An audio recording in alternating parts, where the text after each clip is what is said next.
Hello to all, स्वागत है आपका अपने YouTube channel stock trading trader में।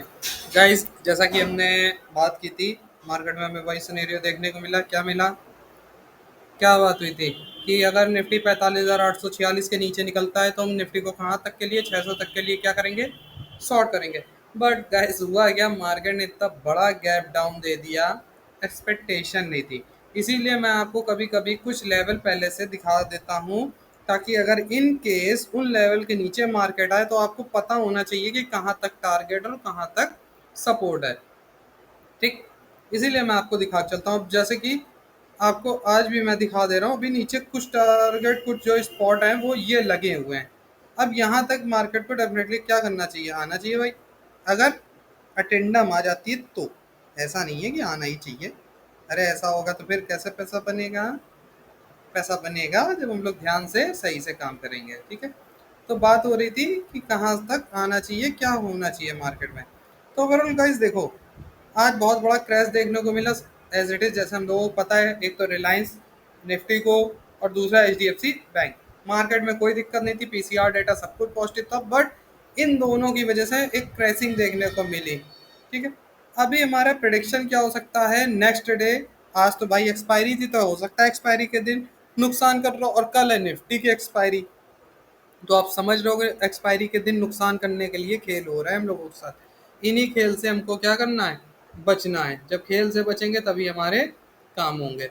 अभी आपको ये समझना है कि क्या हम प्रेडिक्शन कर सकते हैं। जैसा कि 45,300 का एक इंपॉर्टेंट सपोर्ट था। ये गाइस, मैंने अपने टेलीग्राम चैनल पे जब ये लेवल ब्रेक हुआ था, मैंने उसी समय अपने मेंबर को कह दिया था कि अगर मार्केट इस लेवल 45,730 के ऊपर पूरी तरीके से कैंडल सेटल नहीं करती तो मार्केट को लॉन्ग मत करिएगा, वेट करिएगा 45,300 आने का, क्योंकि मार्केट में चैनल का सपोर्ट एक बार हंट हो चुका है और कोई बड़ी बात नहीं कि मार्केट डाउन ट्रेंड हमें दिखा दे। क्यों ये बात बोली थी? इसलिए क्योंकि जो हमारा एच का करेक्शन था वो करेक्शन आ गया है गाइस, और एच अब अपने एग्जैक्ट सपोर्ट पे है।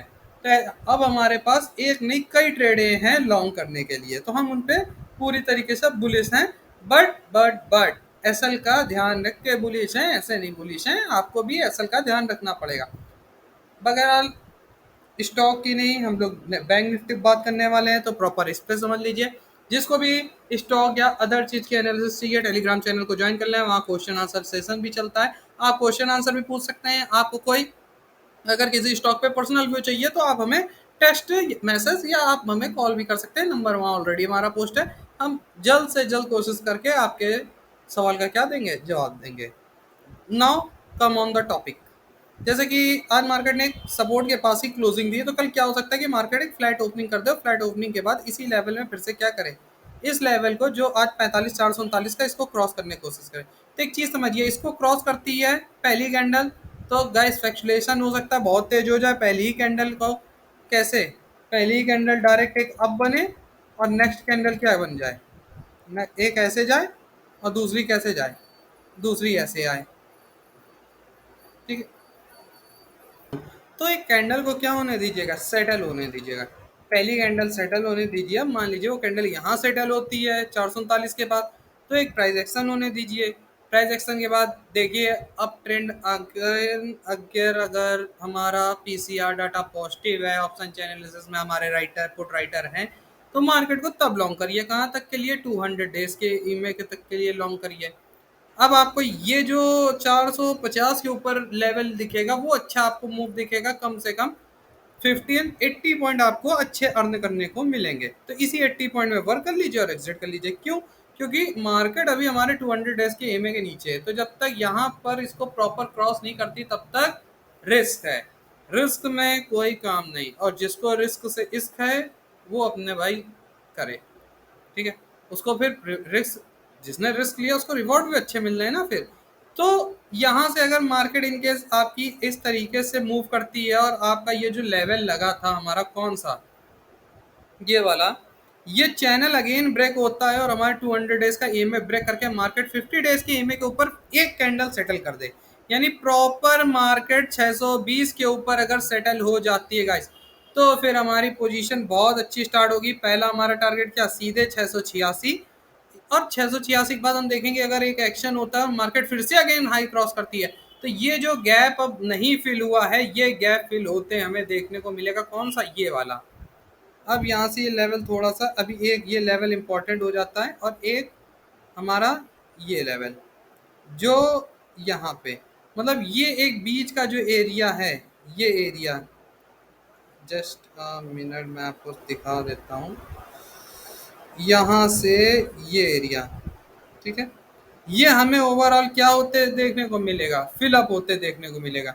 और ये गैप फिलअप होने के बाद फिर हो सकता है मार्केट में एक शॉर्ट रिकवरी दिखाए, ये करेक्शन ले, और करेक्शन के बाद फिर अपने जो इसका रेजिस्टेंस जिसको ये ब्रेक नहीं कर पा रही थी 45,000, तो सॉरी 46,300 का, उस लेवल के पास हमें अगेन मार्केट क्या दिखाए, अप ट्रेंड दिखाए। तो गाइस प्रॉपर एंट्री लीजिएगा, प्रॉपर एग्जिट लीजिएगा, ट्रैप में मत फंसिएगा, क्योंकि ट्रैप में फंस गए तो आपके साथ बहुत बड़ी दिक्कत हो जाएगी। ट्रैप में मत फंसिएगा। नाउ नेक्स्ट हम लोग नेक्स्ट क्या कर सकते हैं ये समझिए। डायरेक्ट गैप अप ओपनिंग हो जाए किस लेवल के पास, डायरेक्ट मान लीजिए आपकी ये ईएमए के ऊपर निकला है, ईएमए के ऊपर निकले तो गाइस मैं तो कहूंगा भाई जब तक कैंडल ना सेटल हो वर्क ना करो, क्योंकि हो सकता है ऐसे ऊपर जाए और फिर ऐसे आपको नीचे ले जाए जाए और डायरेक्ट वन क्या करे, आपको नीचे करे। तो ये आपको ऐसी हंटिंग दिखाएगा, तो ये हंटिंग आपको क्या करेगी, बहुत ज़्यादा नुकसान पहुंचाएगी, ठीक है। तो इन हंटिंग में मत फंसिएगा, मैं फिर कह रहा हूँ इन हंटिंग में मत फंसिएगा, ये हंटिंग आपको बहुत ज़्यादा नुकसान कराएंगी। प्रॉपर कैंडल बनने दीजिए, प्रॉपर कैंडल के बाद सेटल होने दीजिए, और अपना अगर आप ट्रेड करते हैं तो आप मार्केट का करंट मार्केट का व्यू और जो भी अपडेटेशन है उसको चेक करके ही एंट्री करिएगा। अभी मैं आपको बोल दो जाएगी ऊपर जाएगी फिर नीचे आ जाए तो गलत बात। हमें लेवल सीखने हैं, ना कि उनकी हंटिंग में फंसना है। तो आपके लिए रेजिस्टेंस एक इंपॉर्टेंट हो जाता है कौन सा, 45,900 का, ये जो 45,930 से 970 के बीच है। First of all this level, after that एक सपोर्ट इंपॉर्टेंट है 45,290 की और 300 के बीच का, ये सपोर्ट बहुत इंपॉर्टेंट है। इसके नीचे अगर मार्केट निकलती है तो now we have next support like 45,000, सीधे 45,000 है। अगर मान लीजिए कल इस जोन के पास गैप डाउन ओपनिंग हो जाए, किस जोन के पास, डायरेक्ट इन केस, देखो गाइस बात मैं बता दे रहा हूँ, हो जाए, ये नहीं कह रहा हूँ, हो जाए भाई, कौन, मैं भी नहीं चाहता मेरा, समझ रहे हो ना, नुकसान हो, ठीक है। क्योंकि हम कुछ स्टॉक पे बुलिश हैं और वो स्टॉक वही हैं जो बैंक निफ्टी में हैवी वेटेज का क्या कर रहे हैं, वर्क कर रहे हैं, एचडीएफसी बैंक, एंड निफ्टी में रिलायंस। तो मान लीजिए अगर डायरेक्ट गैप डाउन ओपनिंग होती है और यहाँ पर एक क्या बना दे, एक पॉजिटिव कैंडल बना दे 45,000 पर, तो यहाँ से जैसे ही मार्केट अप ट्रेंड को निकले तो सीधे गैप फिल होते देखने को मिलेगा। और फिर तो मैं कहूँगा ट्रेलिंग स्टॉप लॉस करिए 200 डेज के, कहाँ तक, ईएमए तक, और वहां तक अपने पोजीशन को ले जाइए और वहां पर फिर एग्जिट करिए, क्योंकि market over guys sold area में था। मार्केट को रिकवरी करना है और मार्केट रिकवरी करेगी, और मार्केट रिकवरी तब करेगी जब उसके हैवी वेटेज उसको सपोर्ट करेंगे।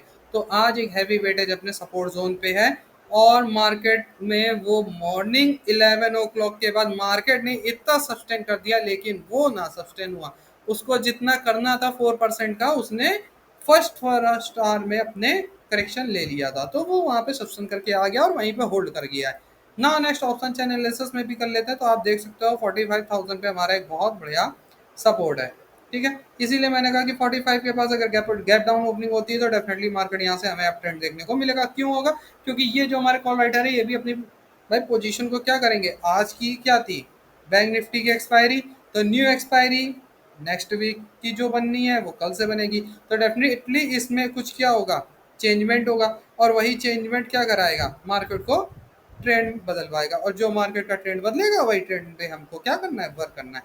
तो याद रखिएगा गाइस, अब ऑप्शन चैन अपडेशन जो होती है, अपडेटेशन ये 10 o'clock के बाद होती है, ठीक है। तो उसको ऑप्शन चैन अभी से एनालिसिस करके हमारा कोई भी फायदा नहीं है। फिर भी पुराना अपडेटेशन में क्या मैं बता दूं, मैं क्या बोल दूं आपको 45 पे।